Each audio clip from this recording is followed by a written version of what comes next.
একজন ছেলের মা হিসেবে আজ আমার নিজের ছেলেকে নিয়েই ভয় হচ্ছে।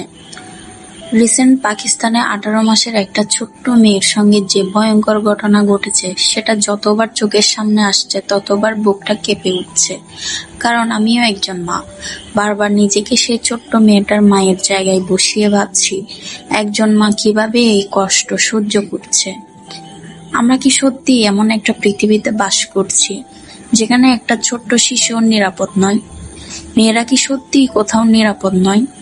আর একজন ছেলের মা হিসেবে আমার নিজের কাছেও একটা প্রশ্ন, আমরা কি আমাদের সন্তানদের মানুষ করার জায়গায় কোথাও ভুল করছি? আমরা কি জানি আমাদের সন্তান কার সঙ্গে মিশছে, কি দেখছে, কি শিখছে, কি করছে?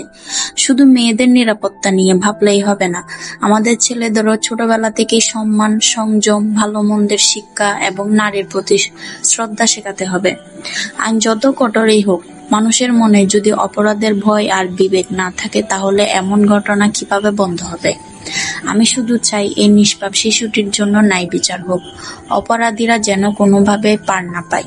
কোনো মায়ের কোল যেন আর এভাবে খালি না হয়। কোনো মা যেন তার সন্তানের জন্য এমন ভয়ঙ্কর কষ্ট না পায়। আল্লাহ ওই ছোট্ট শিশুটিকে রহম করুন, তার মাকে অসীম ধৈর্য দিন, আর আমাদের সন্তানদের হেফাজত করুন।